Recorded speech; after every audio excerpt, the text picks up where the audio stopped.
Okay. Hello everyone, my name is 𝐒𝐨𝐤𝐤𝐞. Tonight we're playing Alone in the Dark. I'm probably going to play a couple more episodes of this game.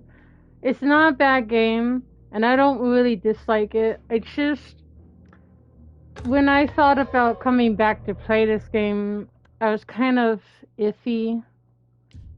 On it, because, well, I mean, the first episode by Pumped Out, uh, as, um, so we'll see. Maybe I can give the game a better chance.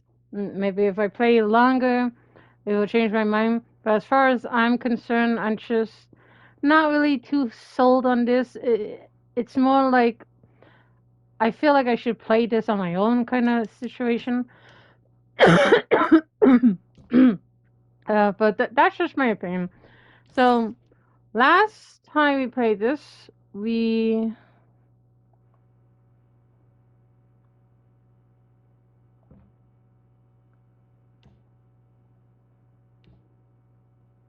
As much as Emily wanted to soak in the comfort of Jeremy's dream and take a seat next to Juan under his Bodhi tree, she knew she couldn't stay. She had to visit the library and find information about Jeremy and his first meeting with the Dark Man. Anyways, so we're on chapter 3. I'm going to be doing chapter 3 and chapter 4. And then when we get to chapter 5, that's it. And you may have noticed I am a little bit closer now, so you all can stop pestering me and annoying me. So you're welcome. And if this is not close enough, I don't know what to tell you, dude. Okay. Okay.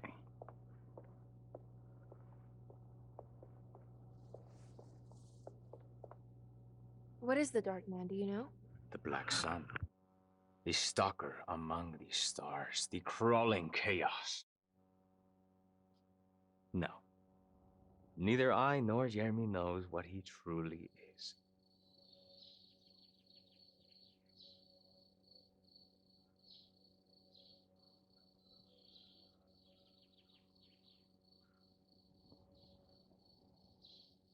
I'm worried this is how it starts. That this is just madness enveloping me. I'm sorry. There is no compelling answer I can give you to dispel such doubts.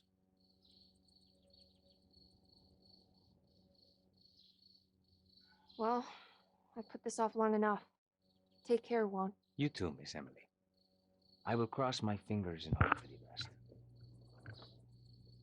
best. Done. Oops. Oof. Sorry about that.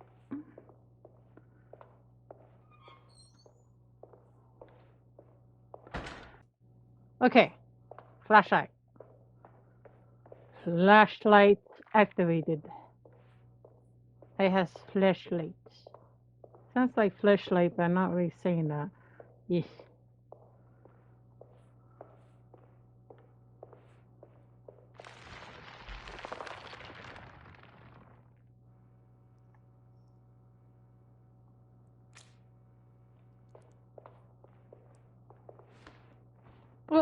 What?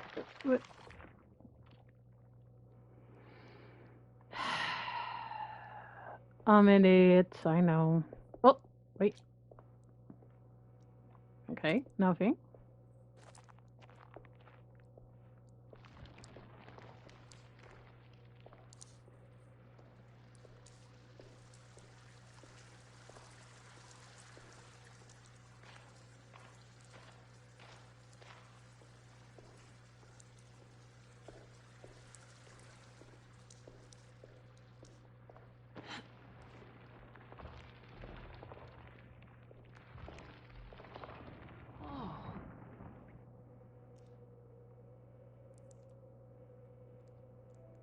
Whoa. Dude. I just had another idea for Minecraft. 1, 2, 3. Oh, okay. 3 layers. Okay. I need to remember that. I don't like it. I don't like it. I don't like it. Everybody fucking stay far 6 fucking feet away from me. Don't fucking do it. Don't do it. Yeah, you fucking stay way down there. I don't want you. I don't want you. The library was endless, beautiful, and terrible. An Akashic record for the universe inside the mind of 𝐒𝐤𝐤𝐕𝖙, now corrupted by a story forced upon him, told by a maniacal liar, an evil conjured by science and secrecy. I will suspend a room and lock away the foundation of his character. Its key will be left to the librarian, the only thing invisible to the prowler. Okay, dude. All right. Cool. Cool story.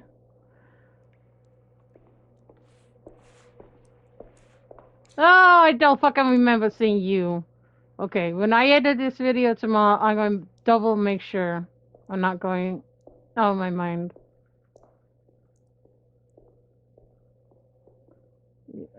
I'm telling you, man, one of these are moving. Let me see. Okay, that one's not moving.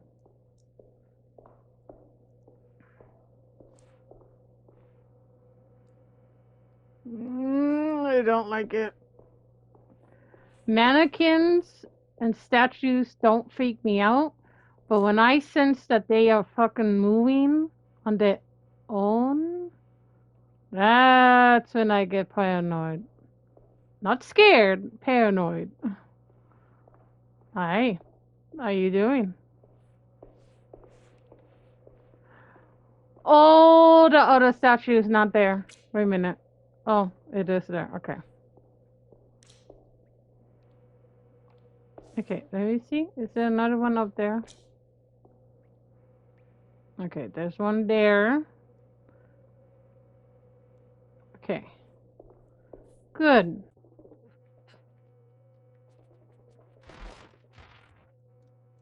I'm telling you, something's going on, and I don't like it. One of these are you can't tell you what. I know, I hear and see. Oh, they're going to come alive. Fuck you. Oh, I don't like it. Oh, well, okay, well, that looks nice.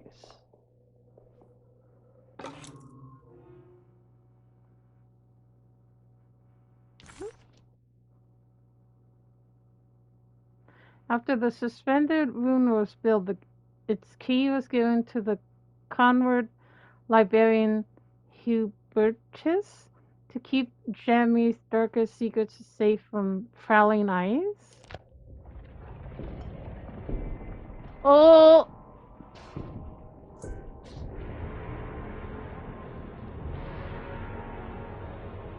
Oh no, it's the Dark Man.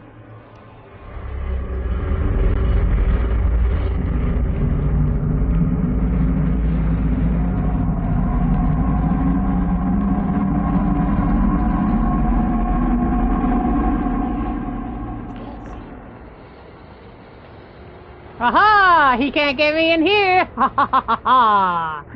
You can't fucking touch me! Oh. Oh. Interesting. Yeah, can't touch me! Ha ha ha! You can't touch me! Hee hee hee!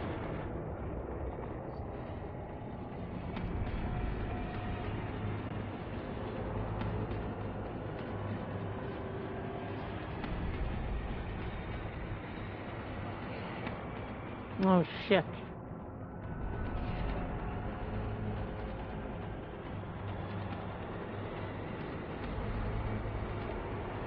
Is it coming closer? But I wasn't done looking around though. That sucks. Can I jump?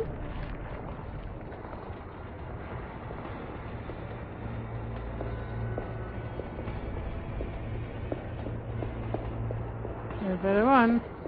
You better run. Oh! Oh boy! Oh boy! Oh well, I'm a big dumb. Hello. Hi. How you doing? Well, you know, you're being big dumb. You're being big dickbag. Can you just like wheel here up there? Thanks. Okay, run! Quickly, quickly, quickly! Go, go, go, go, go. Let's just try it. Uh-oh.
Okay, now I'm not worried about escalator. Sheesh.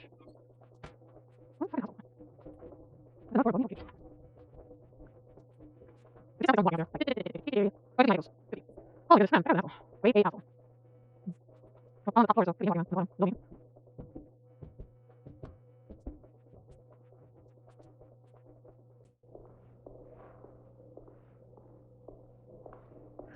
Here we go.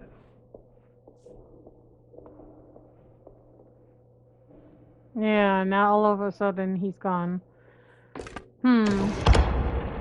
What a coincidence.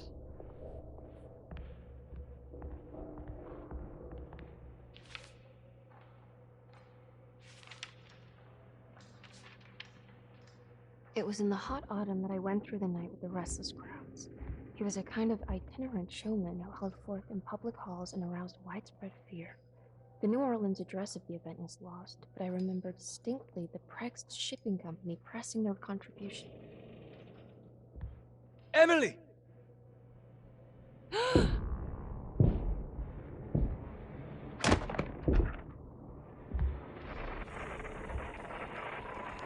Please, no.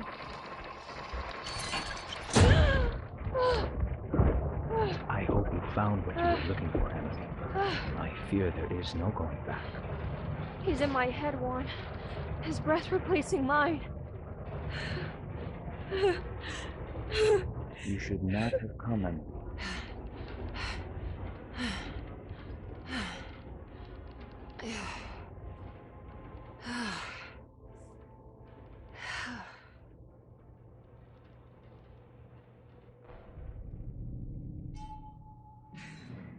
Oh god, the lesbian. Ugh. Well, if it isn't my new best friend. Come, join me for some giggle water.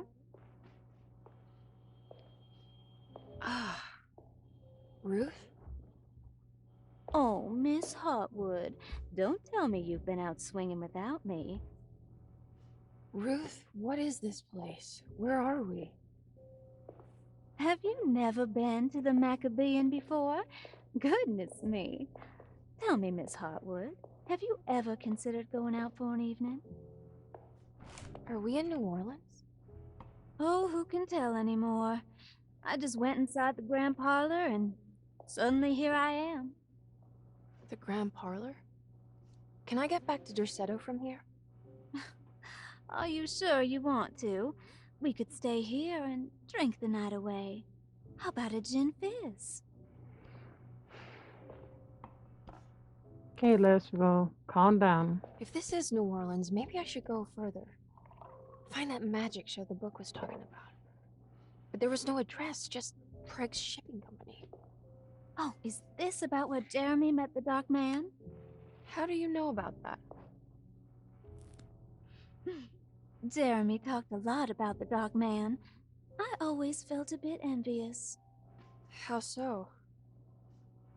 If an all-powerful entity showed me any interest, I'd at least hear him out. I'm sure he has plenty to offer. I don't think you'd want that, Ruth. You're too sweet for such darkness. Oh, please. What kind of blue nose do you take me for? I relish the darkness. I think it suits me.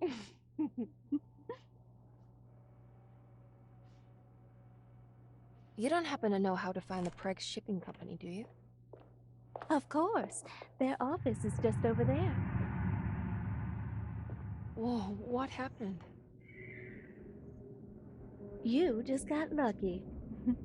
A bientôt, Mademoiselle Emily.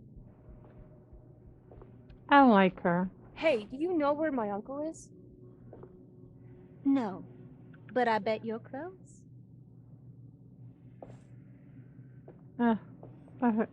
Let her keep walking. She ain't worth it.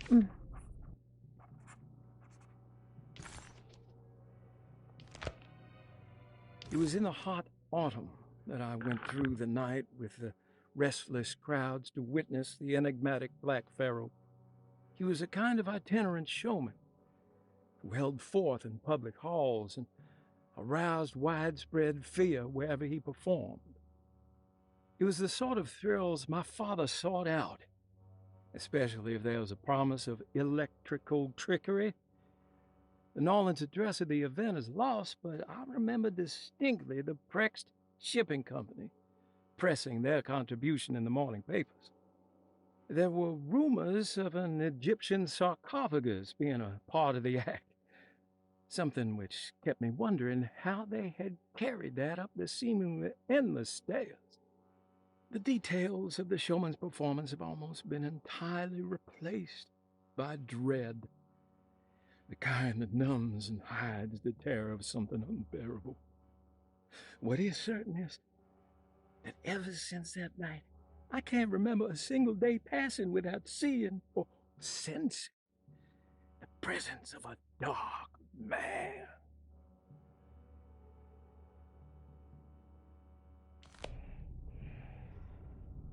𝐻𝐤𝐵𝐵 Shipping Company.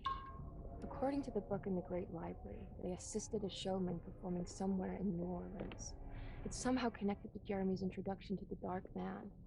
I'm sure I can find the address inside.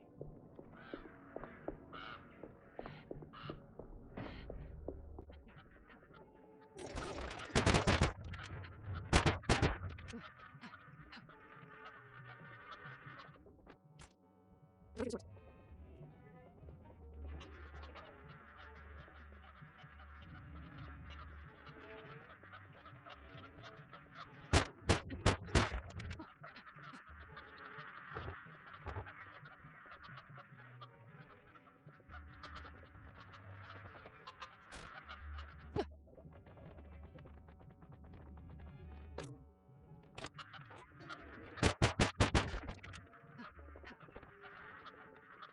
I can't find books. I can find it. I think it's around somewhere.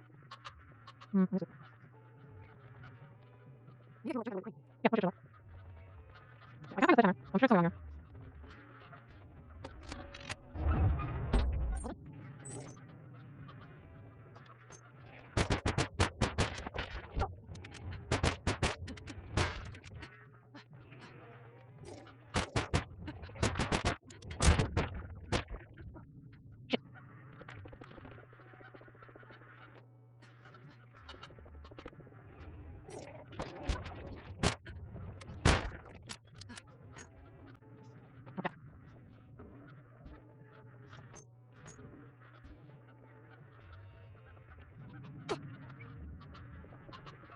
not yet. I know I'm not. You'll blow me out if you find out.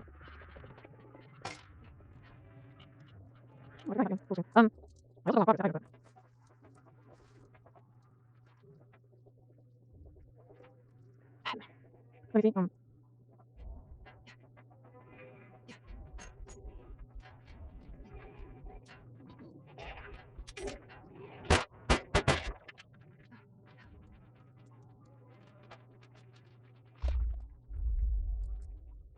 what I just fucking saw. Excuse me, sir. I'm only going to take this once and only once. If you're trying to eat me, hit me, kill me, you will be eaten. Extremely. Do I make myself clear? Think about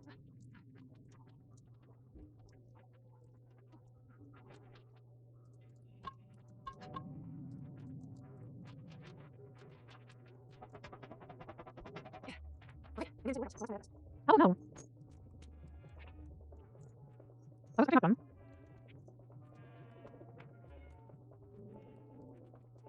It's not like a train.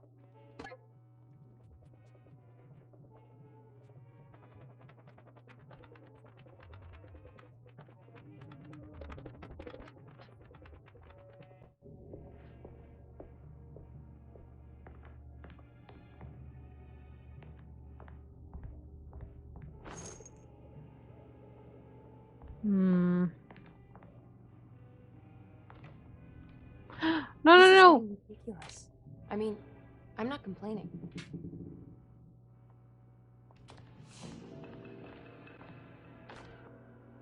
Our ship was raided while in dock. All of his things were recovered, but blood was shed. Several men were carried into the Mississippi River and drowned by ones who live in the deep. All items have now been signed and delivered. Now let's keep the papers safe. What is left? Later is right. And hell is back again. So what's left is right, and from what I'm understanding, or I could be wrong.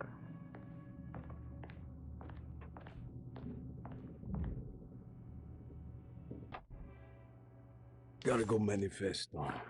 September 19th, 1892. Breck Shipping Company delivered 4 steamer trunks, 1 Egyptian sarcophagus, and a large wooden crate belonging to the showman called the Black Pharaoh, performing at 𝐒𝐤𝐤 Street.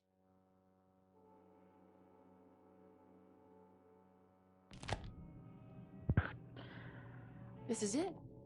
The address to the theater where Jeremy first met the Dark Man. Of a big dumb chap. Big dumb.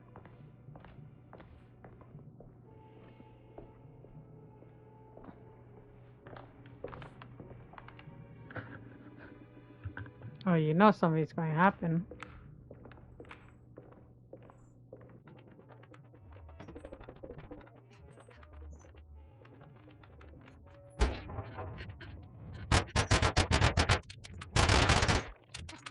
Ew. Take it over. Ew.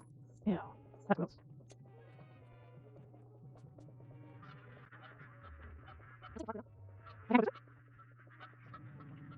So I have to. Okay, I have to.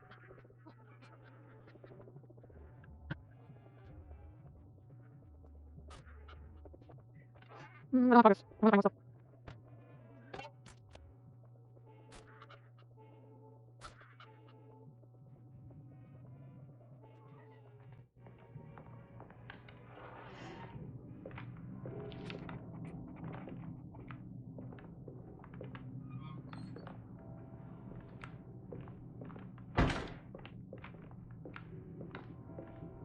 Here, stick them up. See? Here. That's all I can think about the Tommy gun. Is stick them up. See? Sorry if I have nothing to say, chat. I just like look. This is not a bad game. Okay, I there's some moments where I'm having fun, but all I know, this is when I like to upload a video. I like to upload it where I can continue talking and talking about it and saying wonderful things. I'm not making that connection. So I really think after the 5th episode, I'm not going to continue this series because I'm not. Like I said, it's a okay game, but I think it's more of a I'm going to play it on my own time and not record it because I just don't feel it. I really don't. I mean, lovely game. It's just I think mostly it's because it's just too many puzzle games, and I'm not into all that puzzle games. So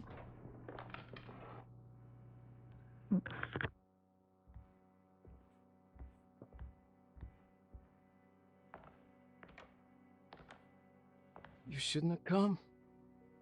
Don't say that. You needed my help. All I wanted was to keep people away from 𝕮𝖍𝖕𝖕. Especially you, Emily.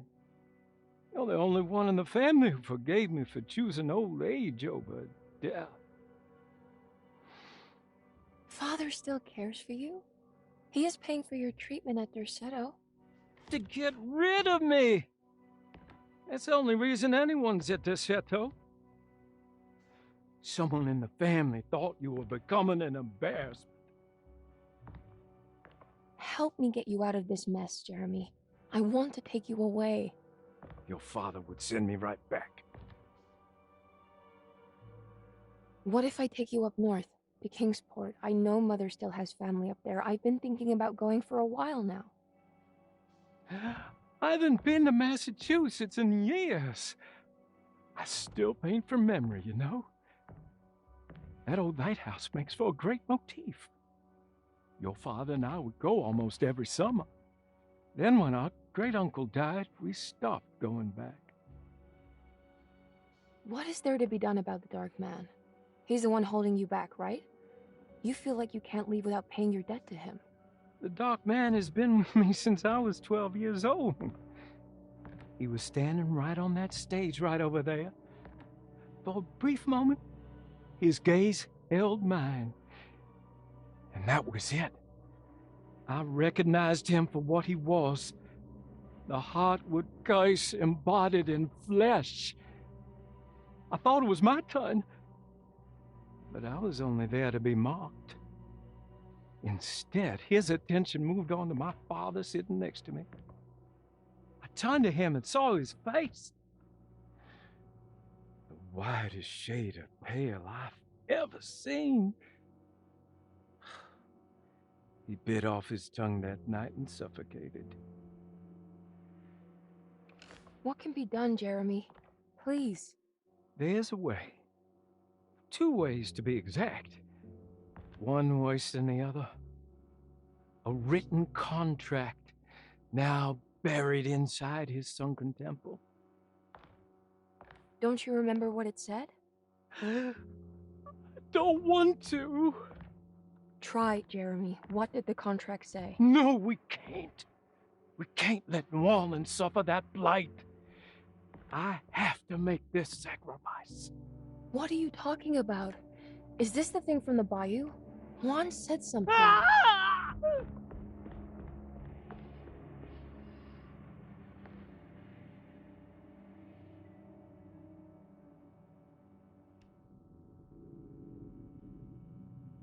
Okay, so there is a way to break the pact at least.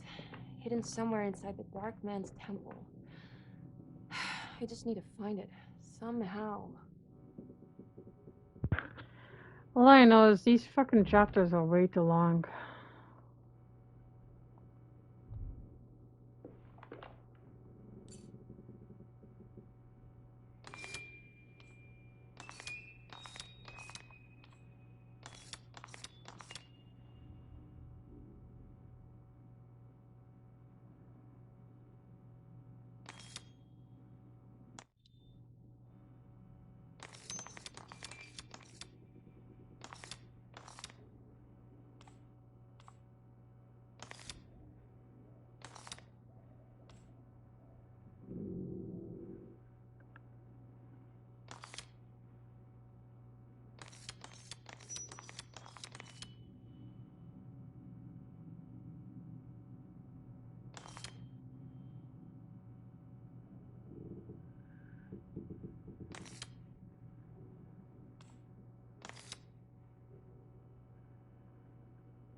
Okay, let's get in.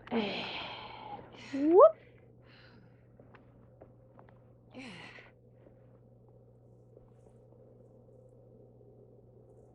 That's just odd.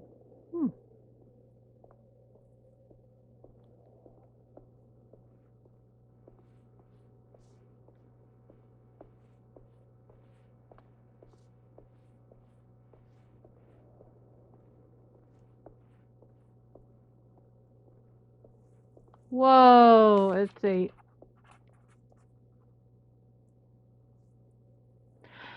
a eclipse.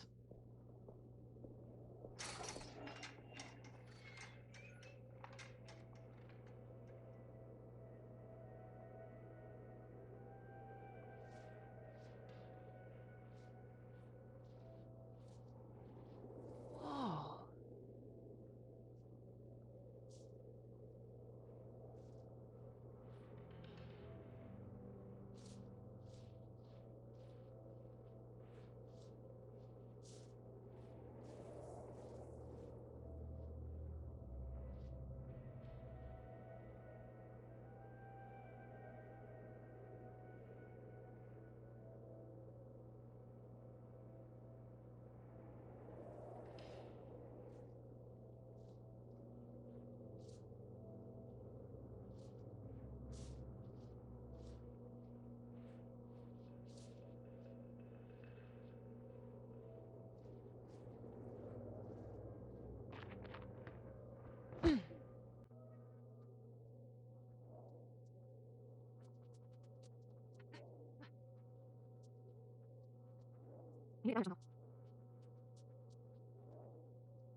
The temple of 𝐒𝐿𝐵𝐵𝐿 lies under our camp.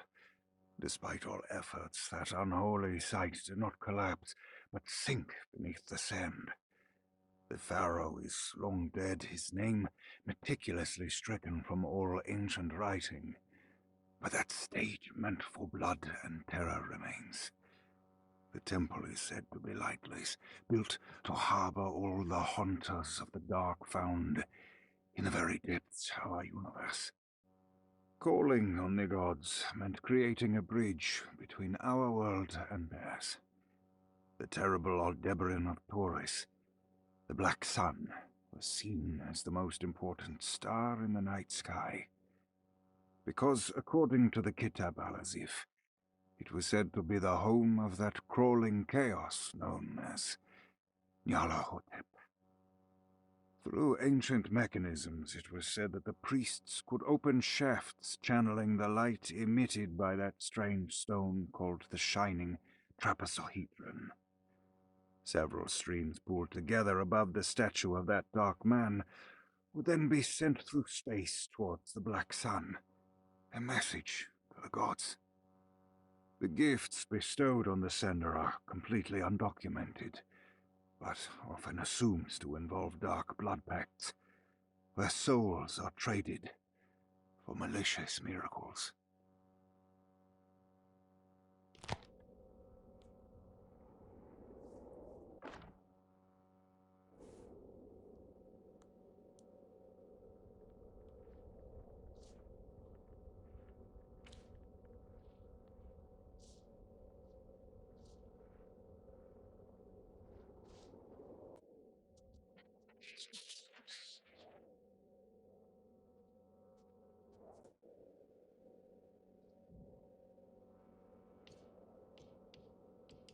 Okay, you can do this, Emily.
this.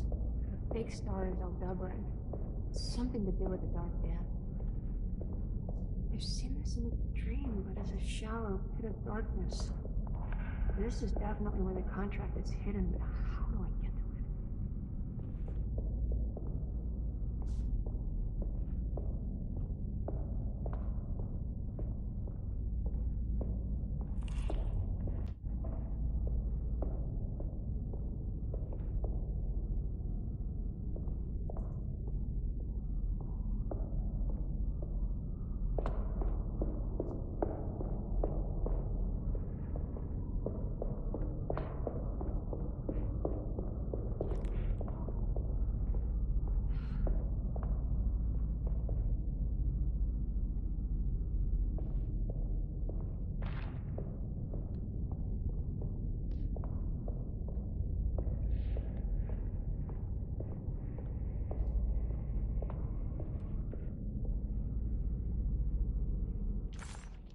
Emily felt a wave of despair as she recognized the temple she had entered. It was where all her dreams eventually led her. Like roads to Rome, her darkest thoughts always brought her here. Was the dark man behind all of her family's suffering? Was it the same creature wearing 1,000 masks? Finally, feeling her own sanity slipping away, Emily steeled herself and set off in a hurry to find Jeremy's contract with the Dark Man so she could leave this cursed place.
I think it's one of yours.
What's happening?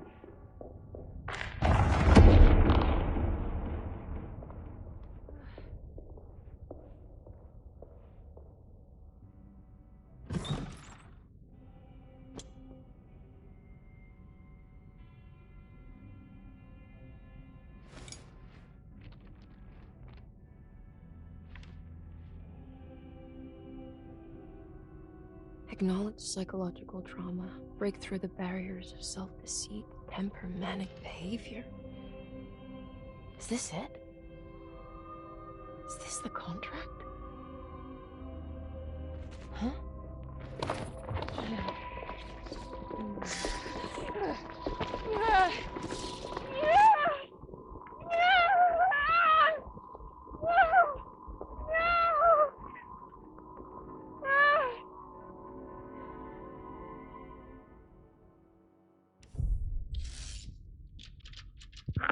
Chapter 4.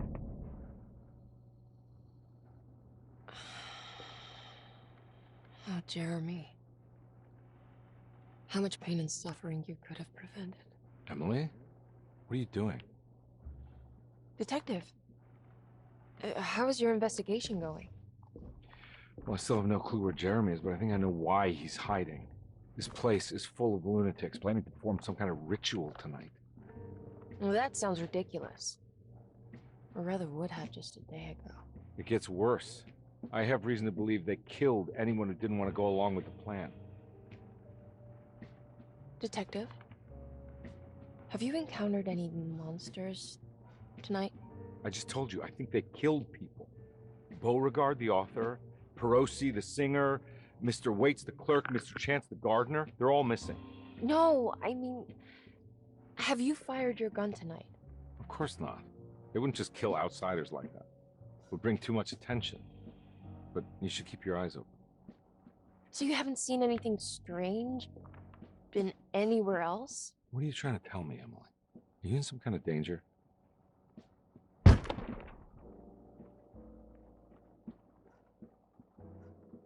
Let me drive you back to New Orleans.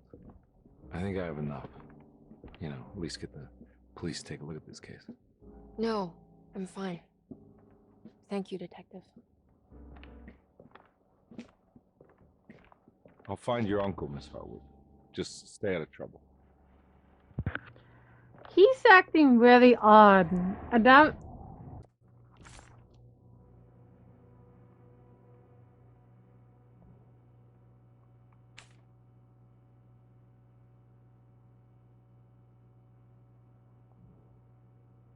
He must first acknowledge psychological trauma in order to proceed.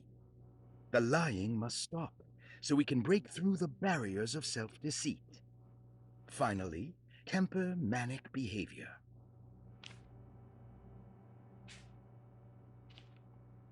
Medicine has failed me. Nothing can be done to dispel the hardwood curse. Only the sacrificial dagger may release the despair from Jacob's eye. Yet, doing so would be the doom of 𝕮𝖍𝖕𝖙𝐵𝐵𝐵𝐵𝐵𝐵𝐵𝐵𝐵𝐵. Let this curse of mine be a weapon for once. I accept your demands, oh, crawling chaos. Build your prison around this godforsaken hospital. When evil has been starved, I will stay buried forever.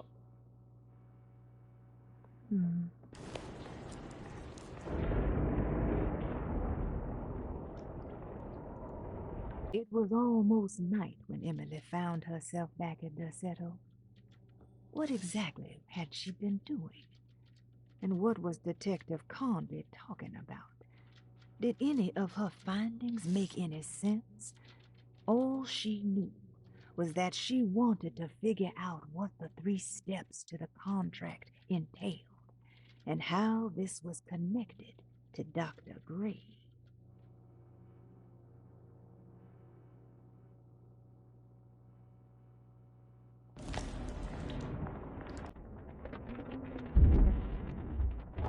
If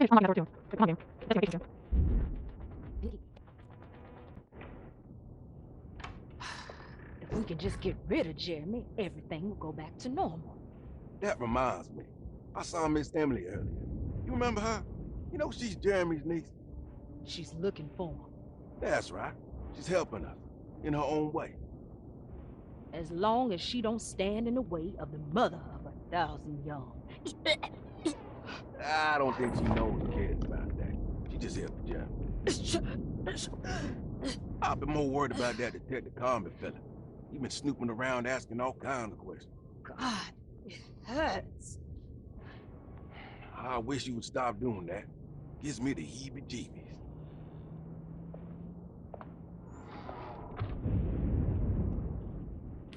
I don't think you're pregnant if you want.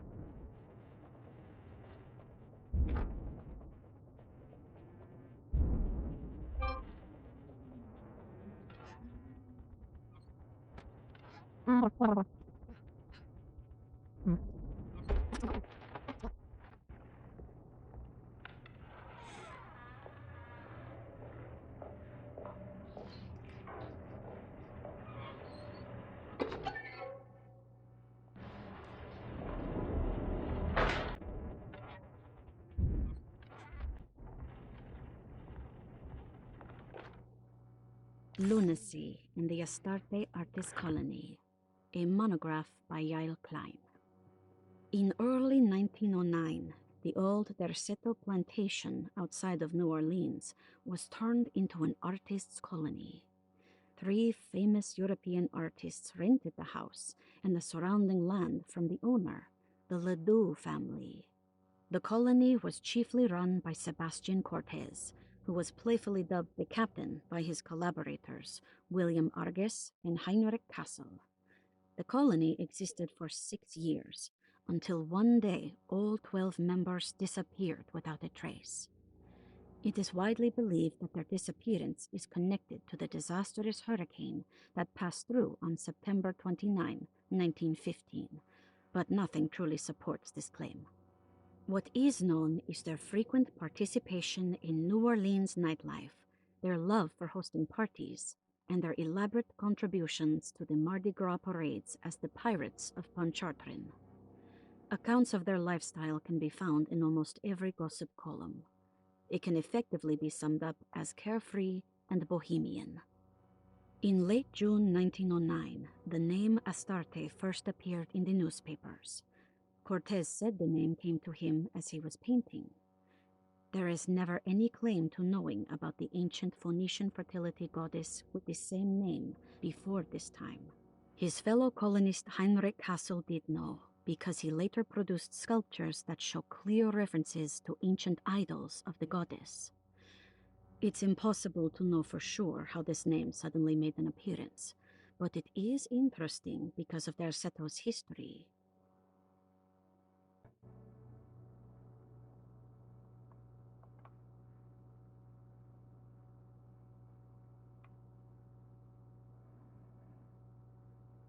Even the name 𝐿𝐻𝐷𝐿𝐵𝐵 is the Greek name of a Syrian fertility goddess.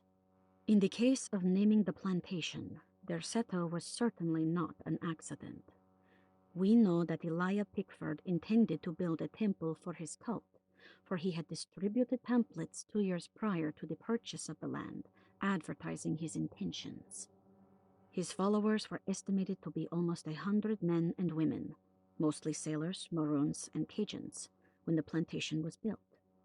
To outsiders, 𝐿𝐻𝐷𝐿𝐵𝐵 registered as an ordinary slave plantation, which enabled Pickford and his flock to remain hidden for decades.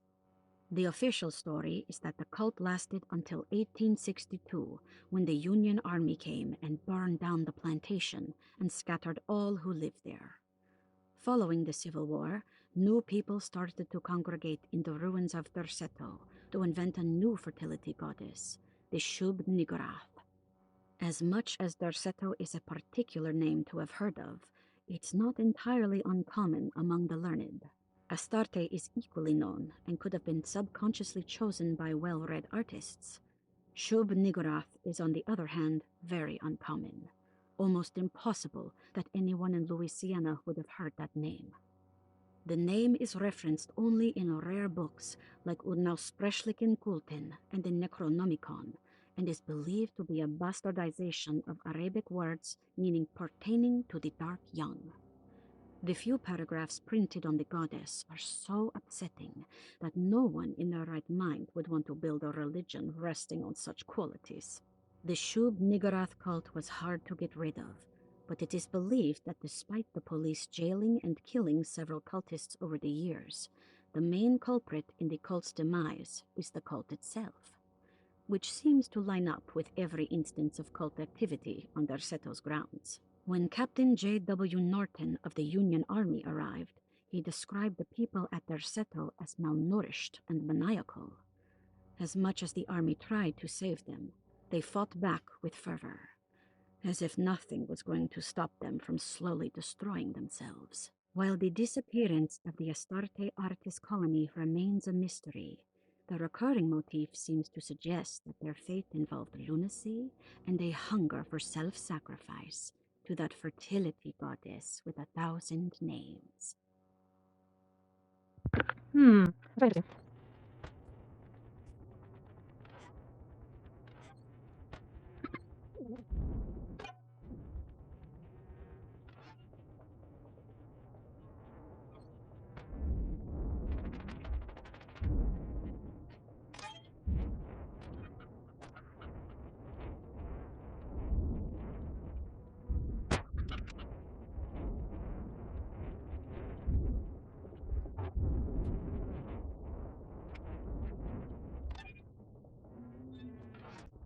Reading is homework. Jeez, that's all they want.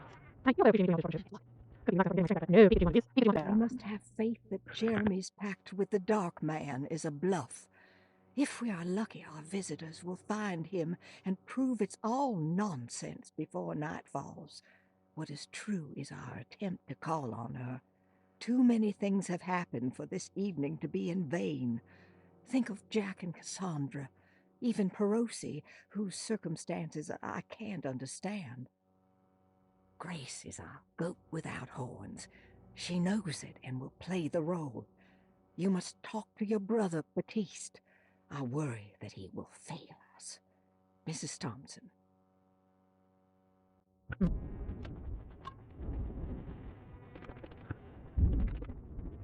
I need to check downstairs first. I want to check upstairs. Did you want to wait, hold on. Okay, this is nothing. Well, actually, I don't know.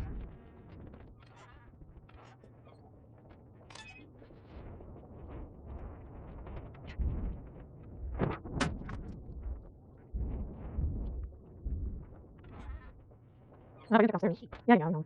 I do want to check downstairs. Are you serious? Oh, I gotta check downstairs. Oh, I screwed myself over. Wait, go, George. Dang it. Key.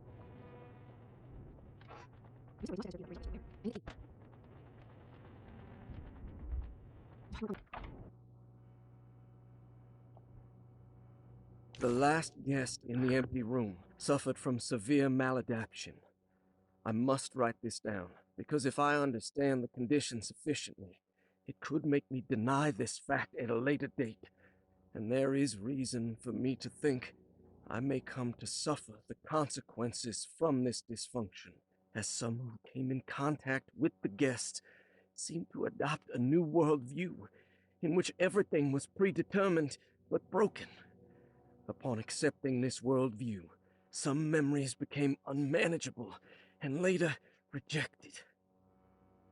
I do not know what this means. I cannot even remember the fate of the guest. I think they were simply misplaced one day and forgotten. Just like all documents pertaining to this guest, they have all been destroyed, or they never existed in the first place. Who wrote this? There has never been a guest in the empty room. Well, that's interesting.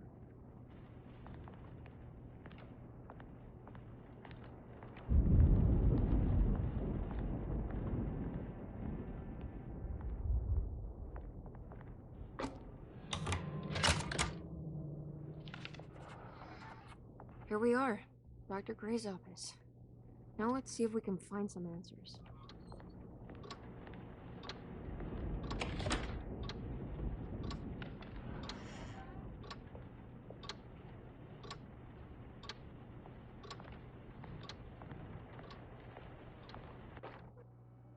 I have finished tidying up Miss Beauregard's belongings. I will leave it to you to contact her agent and have them collect her things. I found one of Grace's drawings she might want back, along with this key in her room, which I believe you've been looking for. Mrs. Thompson.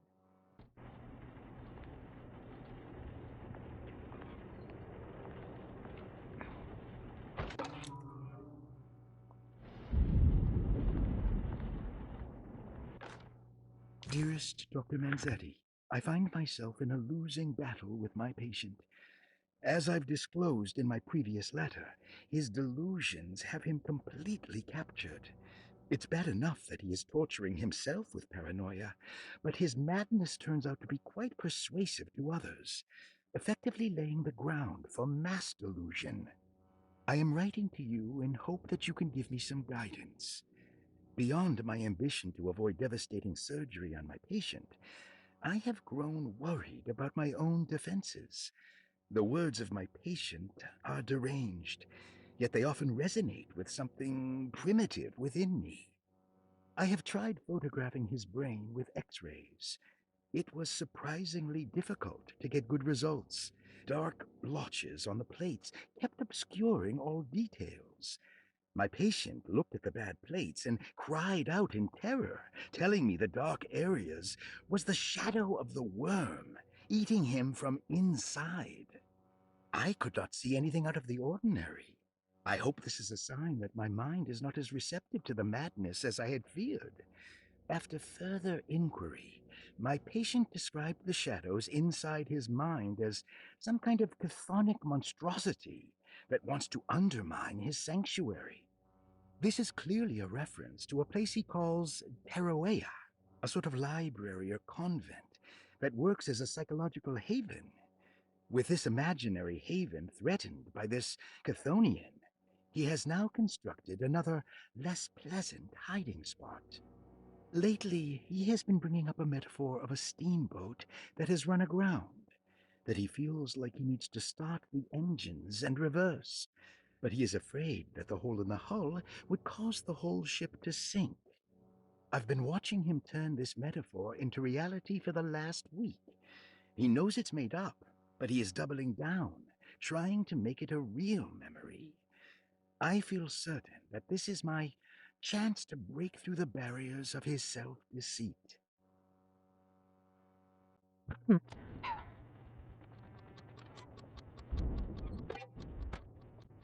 Oh.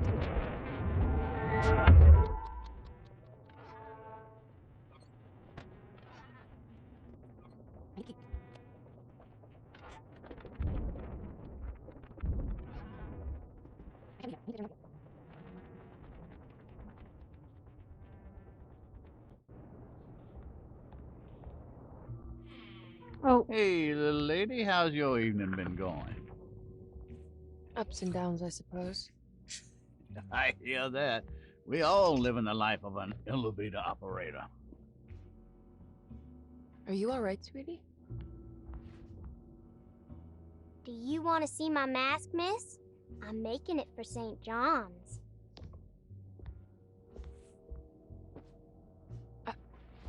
How did you...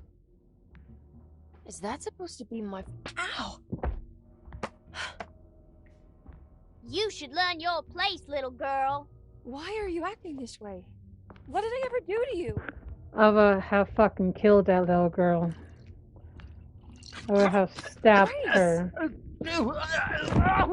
Grace!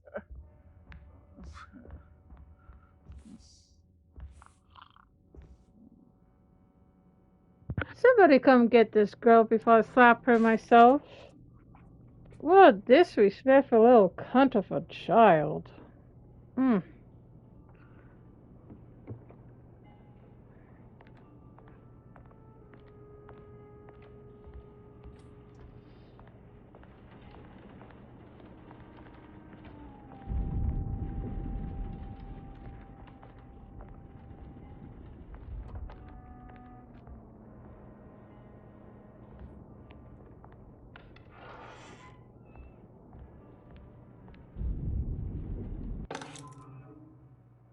I'll just borrow these.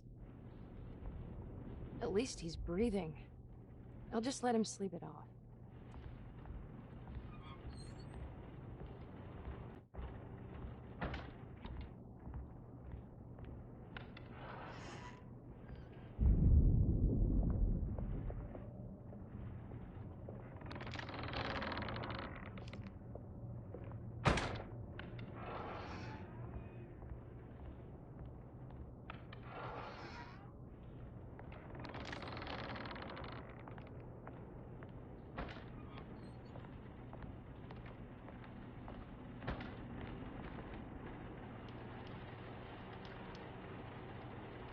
I'm not sure I have everything I need.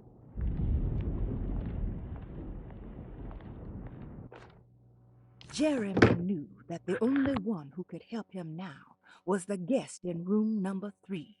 The room seemed to have been empty for so long, but that wasn't allowed to be true. The story needed to be different, to include something from the outside. He would bring the guest back to room 3 and show them what was in that safe. 913. But those were not the right numbers. That was the combination for the safe in the clerk's office.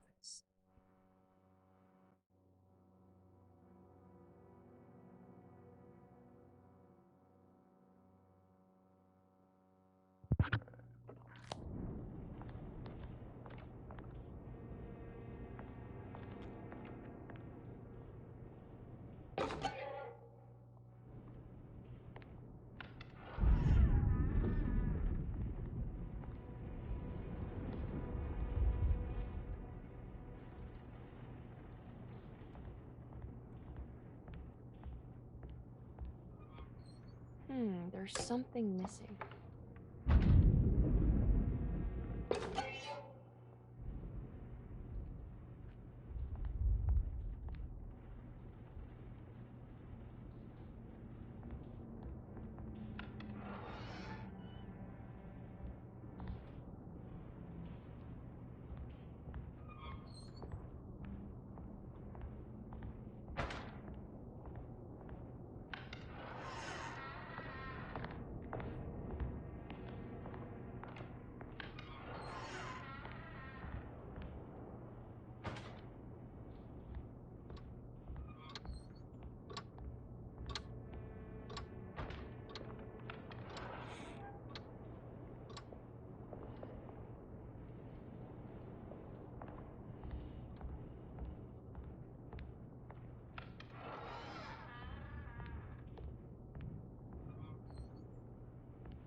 It's 8 o'clock. I know it's 8 o'clock, damn it.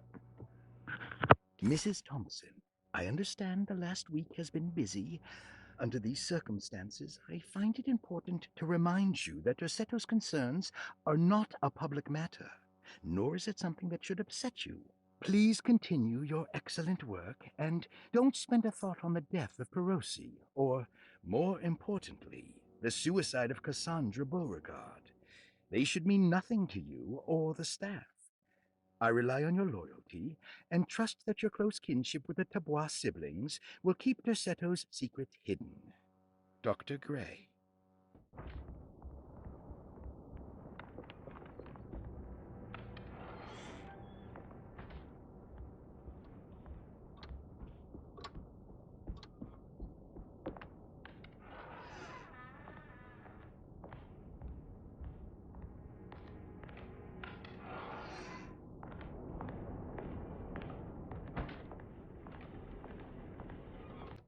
Detective Comby, I'm terribly sorry that my niece has pulled you into this mess. Please, with all my blessings, take her away from this cursed place. I have destroyed that 𝐮𝐸 of worlds and locked it away in the attic and retreated to a place of hiding. Tell Emily I'm safe. Tell her all the lies you can think of to make her listen. Take her back to New Orleans. Sincerely, Jeremy.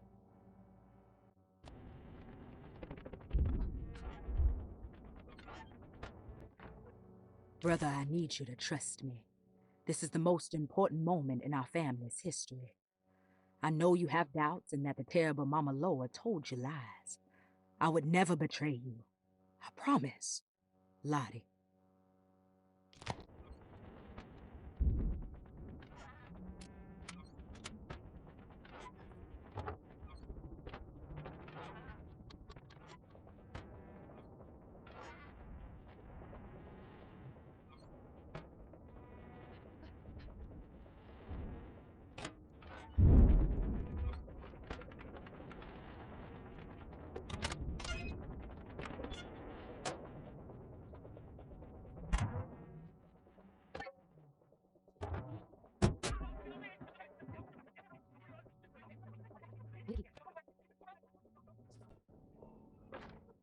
Radiography, patient Jeremy Hartwood, date June 14, 1930. Plates. Jeremy's skull proved difficult to capture properly. Partial radiographs work best. A complete picture of the brain can be assembled by piecing 3 plates together. Observations. Even when looking at an assembled version, a shadow covers significant parts of Jeremy's brain. Possible tumor, but more likely that the equipment is failing. Jeremy reacted strongly to the pictures and claimed to see a giant clay worm eating and displacing his memories. Notes. While this exercise has left me nowhere closer to an answer, I feel confident that a Burckhardt lobotomy should sever all necessary parts. Oh my god. That's serious. That's not a thing to play around with. Hypothetical psychosurgery based on the ideas by Burckhardt and the St. Petersburg research could end up saving Jeremy's mind. Severing the connections around the frontal lobe would certainly solve most mental afflictions. The procedure would be brutal in performance, as well as in efficiency. An ice pick pushed through the edge of the eye and into the skull would untether the nerves like Alexander cutting the Gordian knot. As this would likely leave Jeremy in a very different condition, all other paths should first be explored. The medical instrument I would need for this lobotomy is missing, and I should have Waits order a new one. Yeah, that's... No. No. I highly don't agree with that.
What's this?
This feels familiar somehow.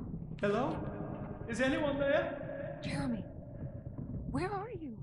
I'm stuck in the mud and the fire is taking me. Jeremy? Can you hear The me? motor is dead.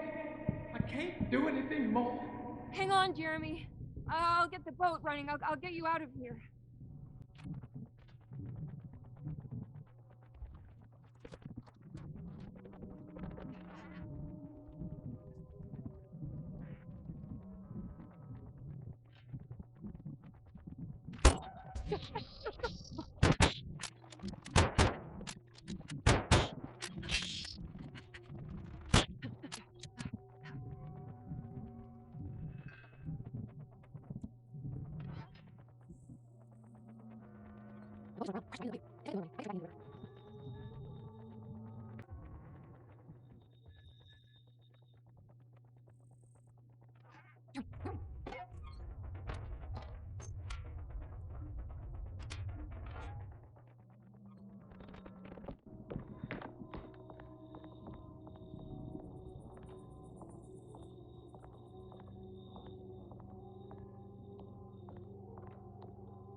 Almost 3 hours.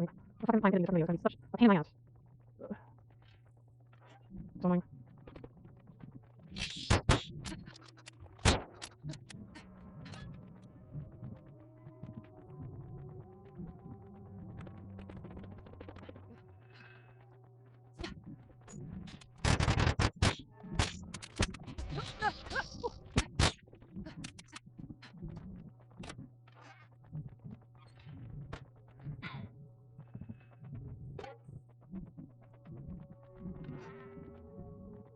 Ghostly voice sounding like Jeremy called out for help.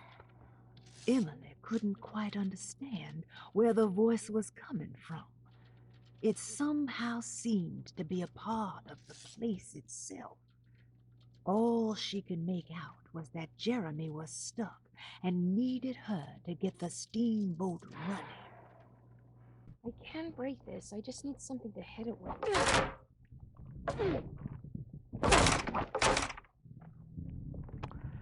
I'm just an idiot, chat. Awesome. Awesome, awesome, awesome.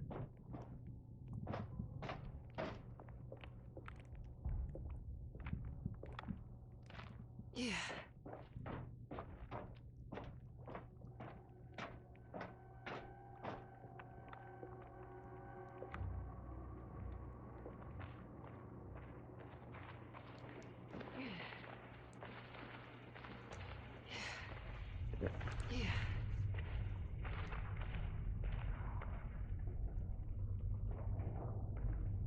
I think it just needs fuel to run.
Let's finish this.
try.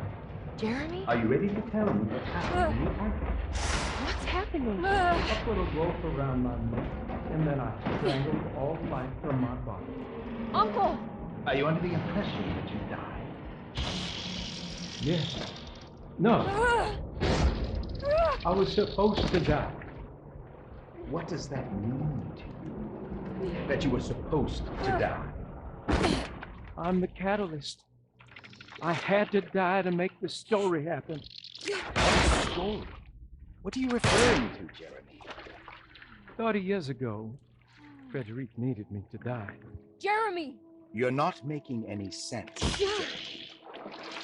Come back. Find your focus. Uncle? I cheated everyone. I didn't play my part. I escaped my doom. Destiny. Again, find your focus.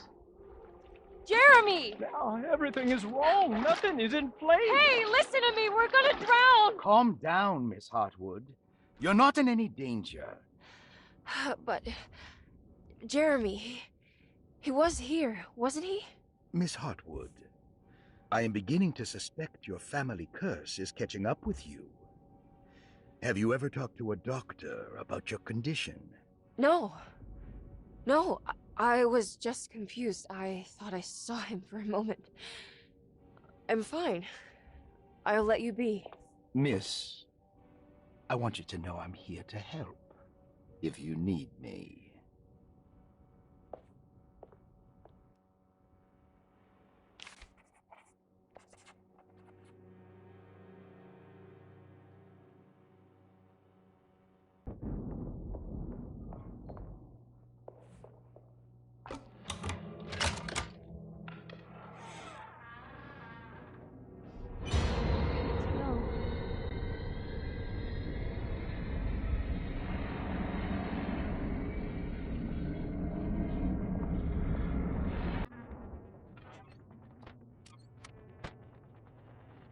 Sometimes I think this place makes me worse.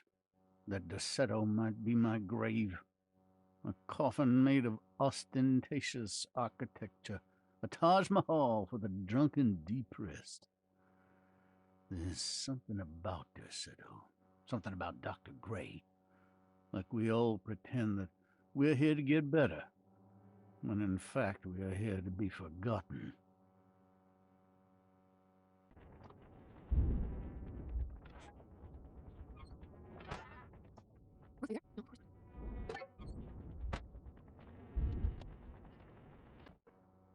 Castle built the zoetrope as an exercise in animation. He is very interested in moving pictures and has even ordered an aeroscope camera for the colony. I'm looking forward to seeing what kind of phantasmagoria he will produce. For now, his zoetrope entertains me greatly. It's not the little man passing his head, while quite humorous. It's the spell of that flickering light as it rotates. I swear, it takes me back to my childhood in a most profound way.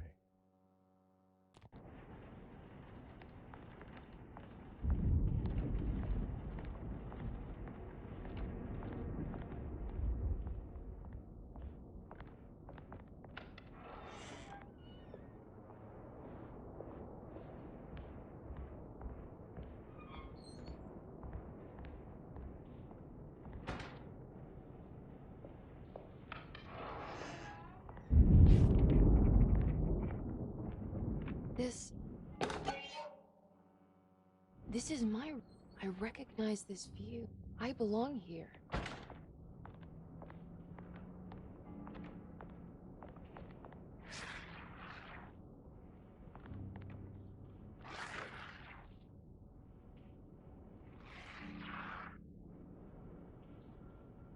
When I get back,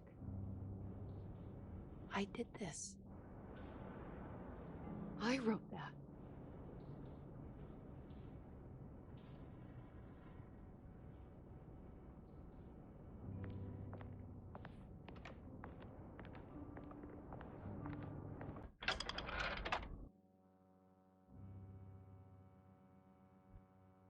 Darling, I finally found that photograph from my time in France during the war. I don't expect this to be your fiancé, but it did make me think of him. What an incredible man he must have been. You were lucky in a way. He could have been a nobody and died falling into the Mississippi. Instead, he volunteered to travel across the world to fight for people in despair, dying with honor like Achilles at Troy. I am jealous of you. Or maybe him. It's all incredibly romantic. That's what I wanted to say. Please feel free to use my camera if you want to. It might cheer you up. It might bring him closer to you. Even if just in memory. Ruth.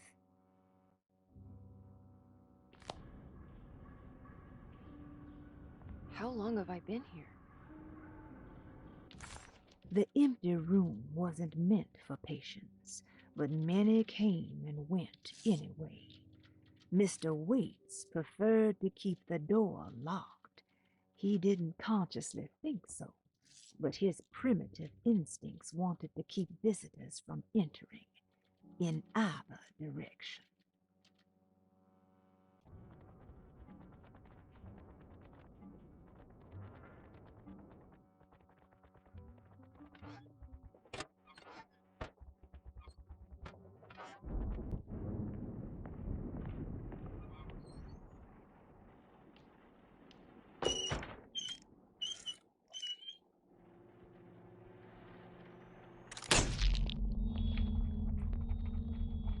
Is this how you travel, Ruth? The war in Europe rages on, and America is doing its part to hold back the German aggression. Ships from Boston and New Orleans arrived yesterday for our gallant forces in France. These men will play a crucial role in helping our allies defend the innocent and defeat the German war machine. In trenches, they will defend themselves against the charging horde with razor-sharp ingenuity, all while planning how to advance the front with the use of artillery, machine guns, and pure American spirit. But there are more things than bullets and explosives that can cheat a man out of his God-given right to live. On the home front, a deadly influenza has claimed many lives. In New Orleans, almost 1,000 souls have perished in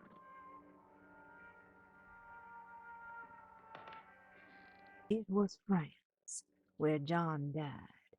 Maybe this meant she could save him.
Damn.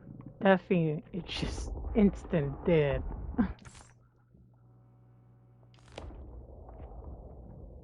Just KO.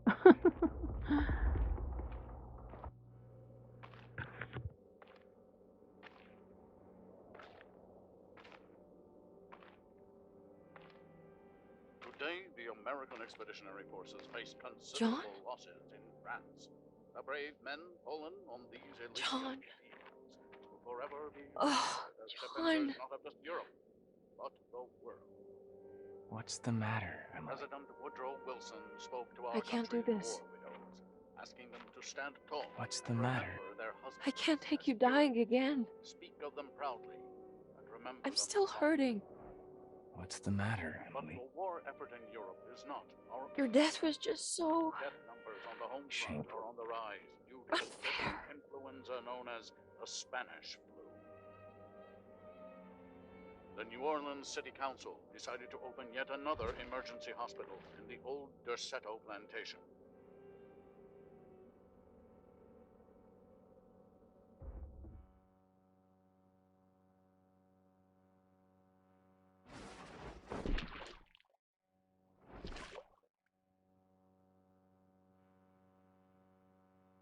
Where is this? Where am I?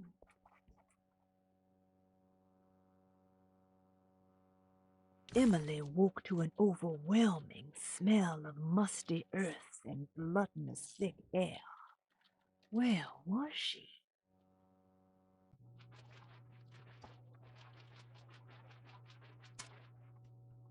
Come on.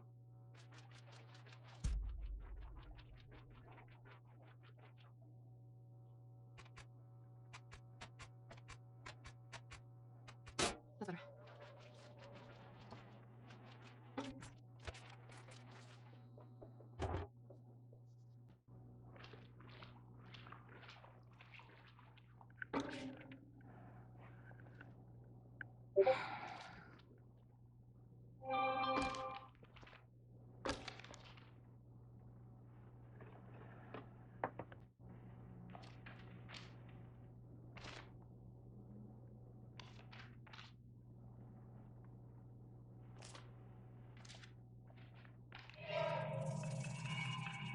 What's that?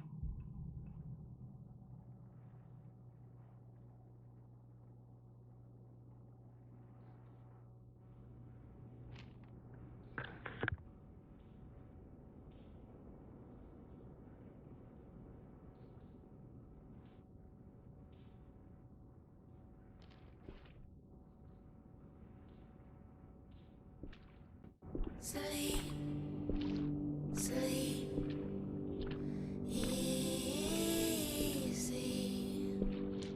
Rest, rest in peace. We'll still sing 217. so sleep, sleep. Oh, John. I didn't know this is where you would end up. I didn't want to know. I stopped visiting you because I couldn't stand the dignity of your awful illness. I was ashamed of you. Ashamed of myself. Forgive me. Please, John. Let me go.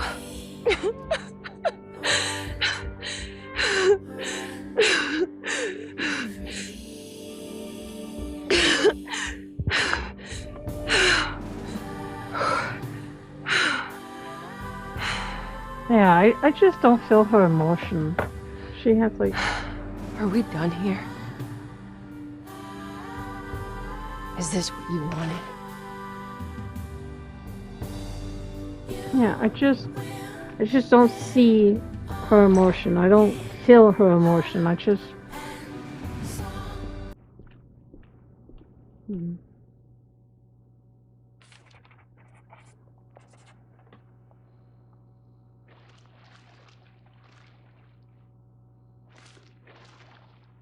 John Marcus died at 𝕮𝖍𝖆𝐕𝐙 of the Spanish flu. Emily stopped visiting him because she didn't want to see him waste away. She adopted a lie because it felt better. Emily hated the pathetic man that passed away in 𝕮𝖍𝖆𝐕𝐙, but she was very proud of the man she made up, a man who died a martyr in the trenches of France. This must have been the true trauma that the dark man specified in the contract. But why was it Emily's and not Jeremy's?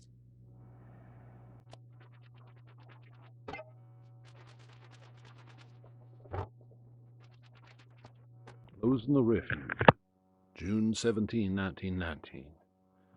It is with a heavy heart that I must declare the 𝕮𝖍𝖆𝐕𝐙 Refuge to be harmful beyond saving.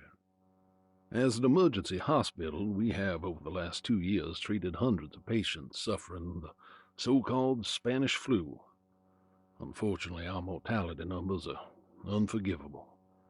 While the influenza in itself was often successfully treated, many died of fungal infections and sudden acts of violent madness. In order to dismantle the refuge safely, building engineers will survey what parts of the house are especially contaminated by the peculiar rot discovered by Jean-Baptiste Amboise. The rot is believed to be the main perpetrator in spreading the deadly fungal infection, but also the cause of the incurable madness.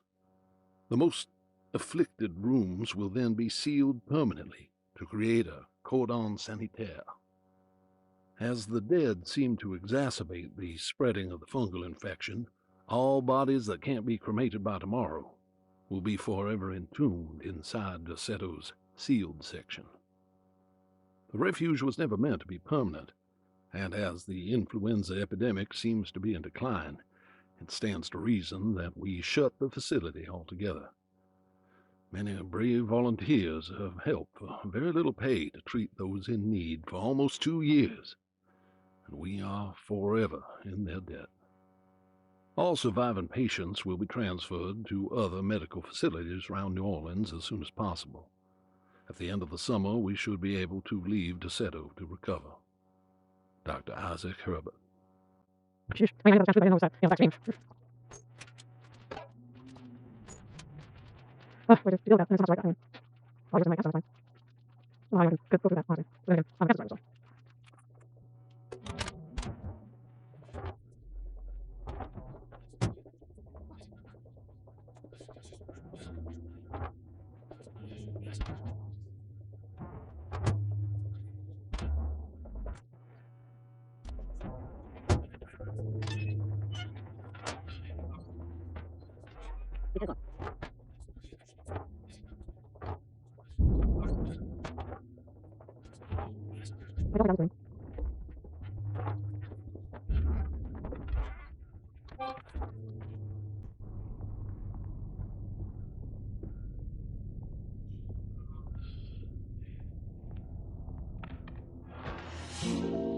Miss Hartwood, lock the door, will you? I'd rather not run into dear Dr. Gray if I can help it.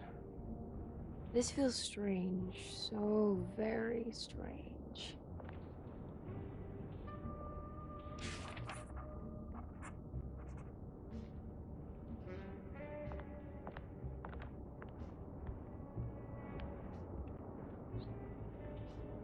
You okay? This place? It's like something from my childhood. It's just a private study of a very peculiar man.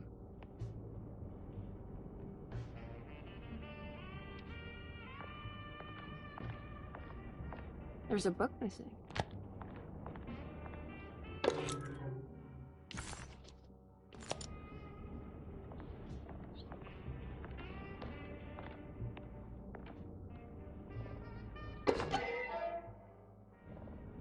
What's this?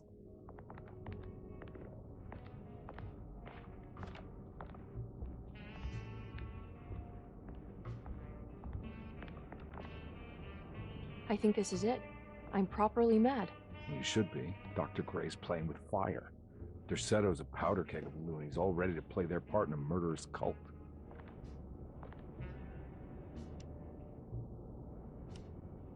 I'm trying to say I've lost my mind, Detective. The Heartwood curse is caught up with me. I'm sure you're exaggerating. Try to focus on whatever you've been doing. Right. Breaking the Dark Man's contract. Does it even matter anymore?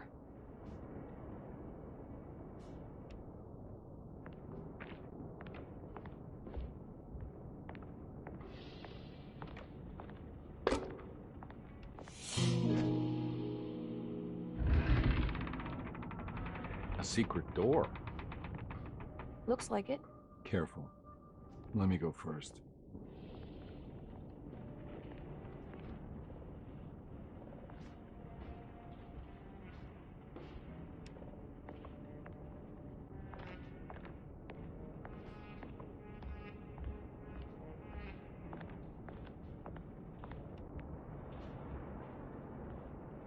Now we're talking. Great job, Emily. This has something to do with the numbers for the talisman.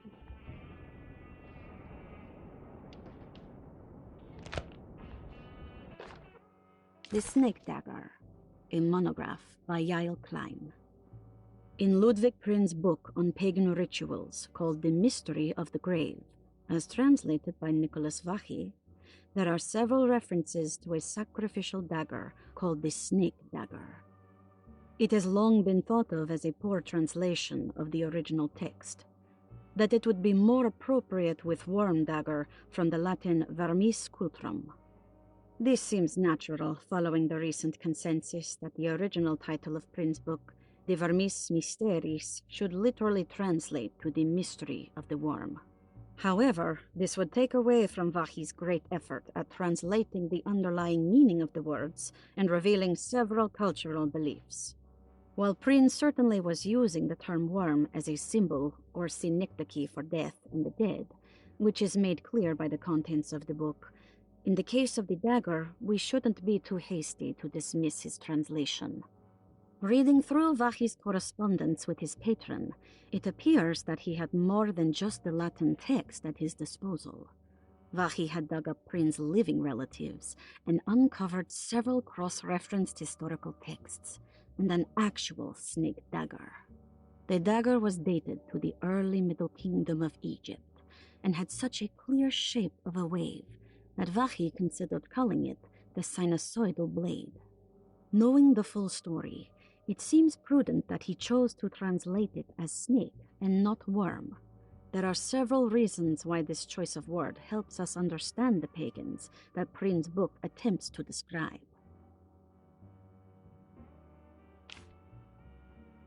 The symbolic value of the shape becomes more apparent when reading about the use for the dagger.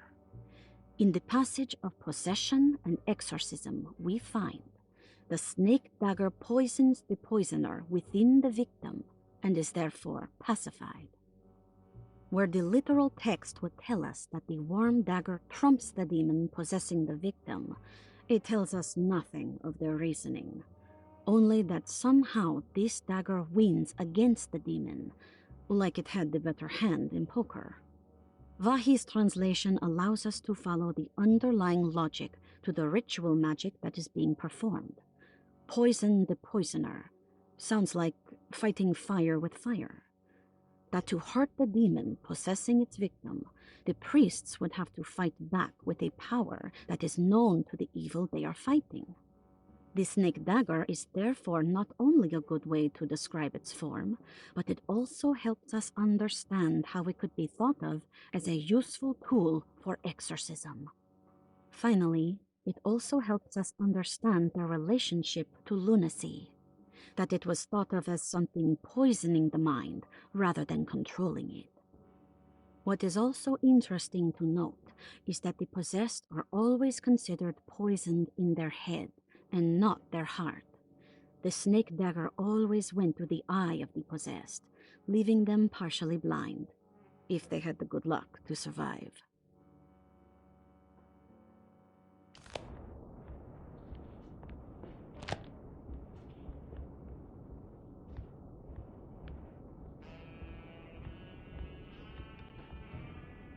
Found anything?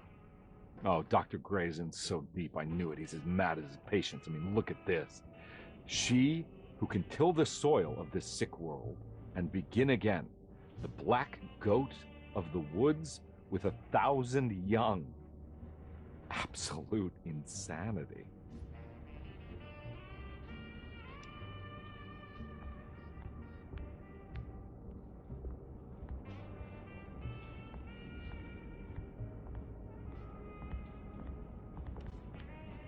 I have the strangest sensation that this is somehow Jeremy's room. What? No. This is Dr. Gray's private quarters.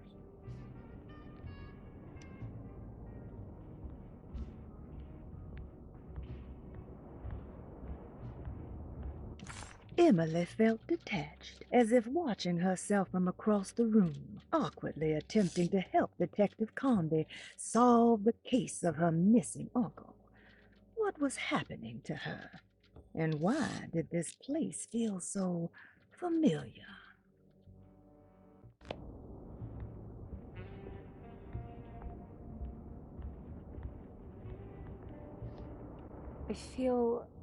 I want to apologize, Detective, for my elusive behavior tonight. I'm glad you haven't given up on me and my uncle yet. You got nothing to apologize for. In fact, you've been out of my hair for most of the evening, you're self-reliant, and you've been helping with your own particular brand of investigation. As far as I'm concerned, you're an exemplary client. Thank you, Edward. Mr. Carnby.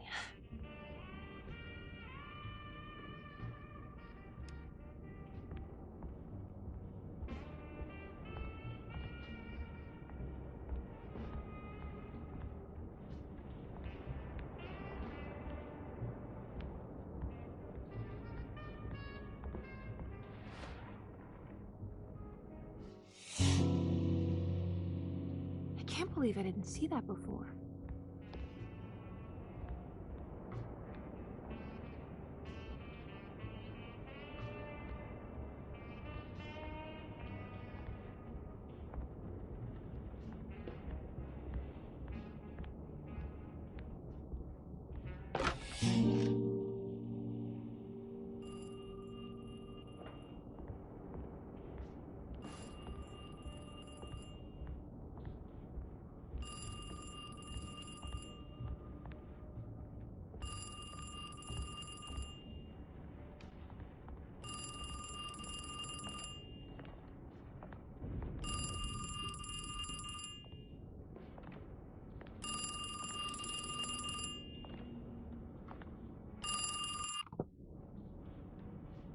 Hello? Who's there? Jeremy? Jeremy is with the Dark Man. You can't save him. Jeremy is with the Dark Man? Where? Who is he? What is the Dark Man? The Heartwood curse. He will come for you too.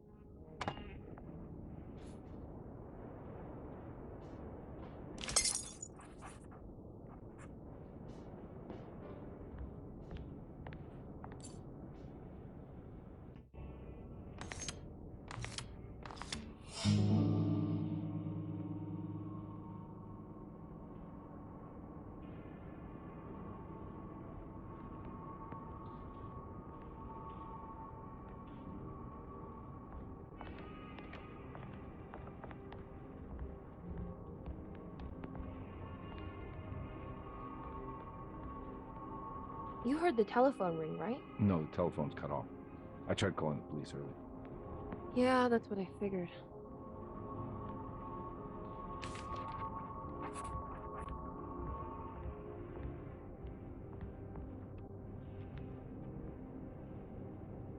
Hey, Mr. Carnby? What? Nothing, right? It's a closet? That's right, Detective. I'll see you later. I have to finish this. You're going inside the closet? I know what it looks like, but I can't explain it, much less justify it. All right. You do what you have to do, miss. Goodbye, Detective.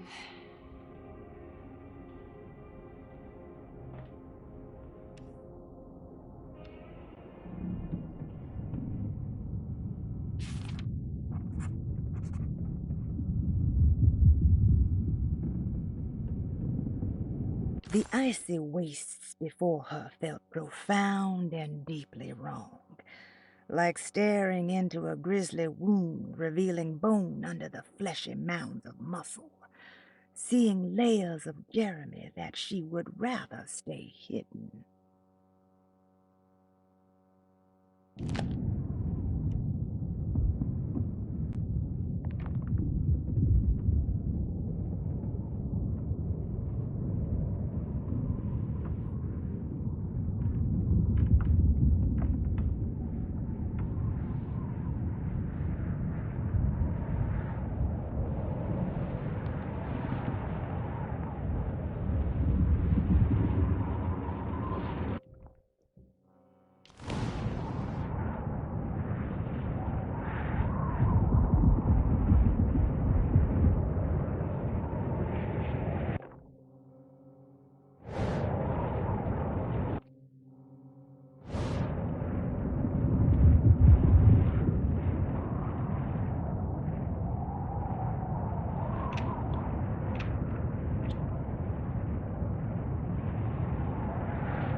We found the ancient stellarium perched on a cliff facing the Arctic Ocean after a day of sailing due north of the Eskimo encampment. 𝕮𝐶𝐤𝐵𝖕𝐵 was our most keen member of the expedition. He had been chasing down the source of a peculiar type of crystallized metal present in several sacred items among the natives on the northeast coast of Greenland. The site was a remarkable find for any explorer, and we were all enraptured in our search for enlightenment and meaning. The surviving architecture seemed almost unearthly in origin and astonishingly sophisticated. The metal Jacob was searching for was abundant, almost ubiquitous. We were so taken by our find that we were surprised by the sun falling below the horizon. As we quickly picked up our gear, ready to head back to our camp, Jacob von Ostadt declared that he wanted to stay. He was adamant. We begged him to reconsider. The night would be getting colder by the hour, and we feared for all our safety. Jacob refused, threatening us with violence if we wouldn't leave him alone. As the snowfall turned heavier, we left him there on his own. The next day, the weather became worse, and we had to spend hours enforcing our shelter as our tents became increasingly useless. The group had written off Jacob, thinking he must be dead. I had an urge to make one final attempt to save him, so I headed out as darkness fell with a handful of flares and headed toward the coast and up the climb towards the stellarium. That's when I saw him, transfixed by a burning sky, that celestial lantern. Jacob keeled over and let out a painful shriek that struck me with such fear and pity. He was crying in agony, for the cold weather had ravaged his flesh. I called out to him, and he turned to face me. His vacant stare held me in place like a needle through a butterfly, and he said, "You must leave now, Herrstan. Go, and never come back." And so I left.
What do you want?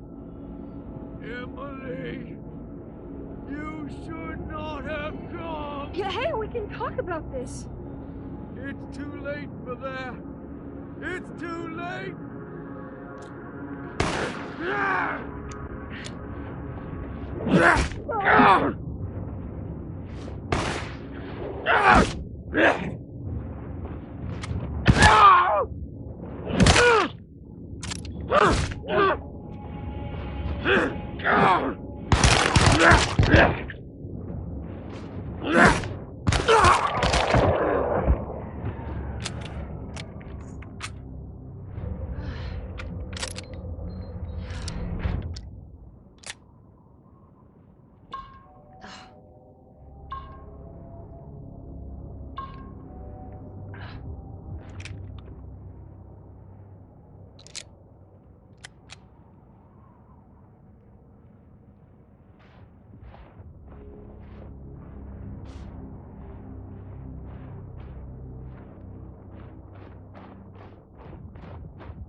If the Dark Man is going to be in the middle of your existence.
think you wanted to break the pact. What else can I do? Wait, it did work. That's why you're coming after me. You're in my head now. In that case, I hope you enjoy your stay. Emily, stop! Don't worry. We got you.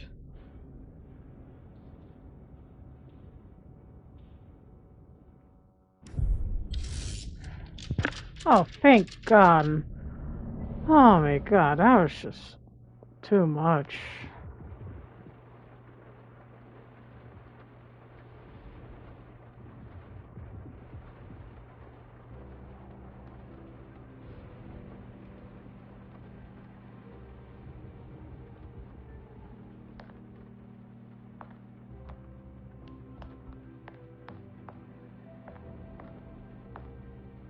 Are you alone? Or is he in there with you? Miss Hot, what is up? Heard you almost painted the foyer with your own blood and guts. Good to see you still in one piece. Stick around, will you? It's going to be an exciting night.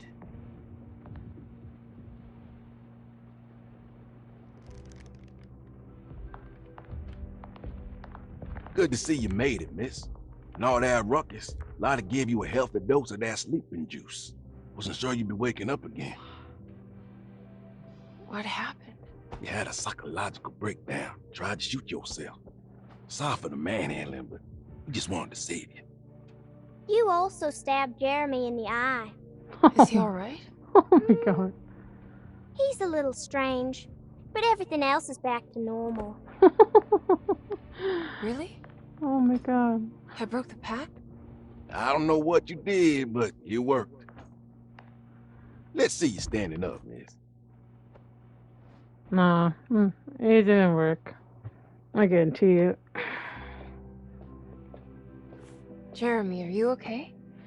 I'm so sorry for hurting you. How can you ever forgive me? Emily, I missed you so. I do hope you'll stay with me for a while. Uncle, what's wrong? Is it anesthesia? He seems so meek. I wish that was the case. It turns out that you managed to lobotomize him. Oh my God. It's actually quite impressive considering your technique. This is permanent? You sacrificed a piece of his mind to save the whole. It's a little like treating a bad knee by cutting off the leg. No. It's blunt, but it works. That's terrible. Perhaps. But at least he won't suffer anymore. No. Do you remember the Dark Man, Jeremy? Ah, yes. Where did he go? I hope he is doing all right. You see, with a violent stab, you made any future treatment quite redundant. I assume you will be bringing him with you back to New Orleans. I will. I just need to find Detective 𝐒𝐤𝐵.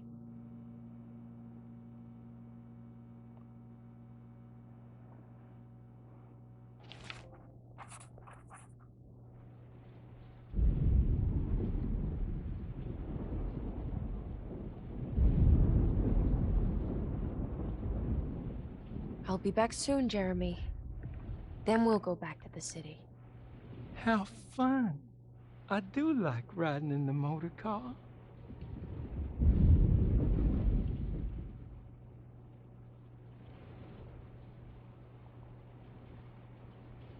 Is there any chance he'll relapse back to his previous condition?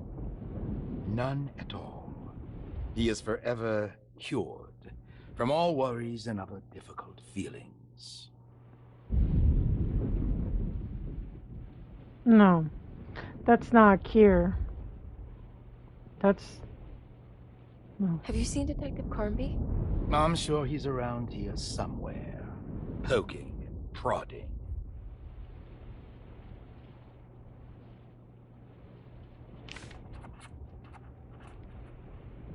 I'm so sorry, Jeremy.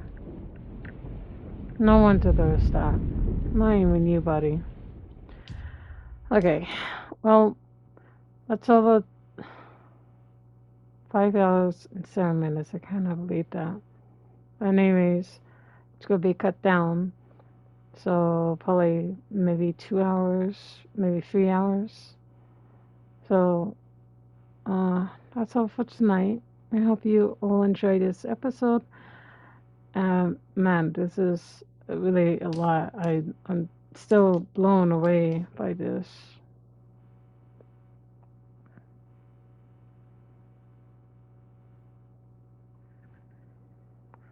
Wow. 2 months since last time I recorded this.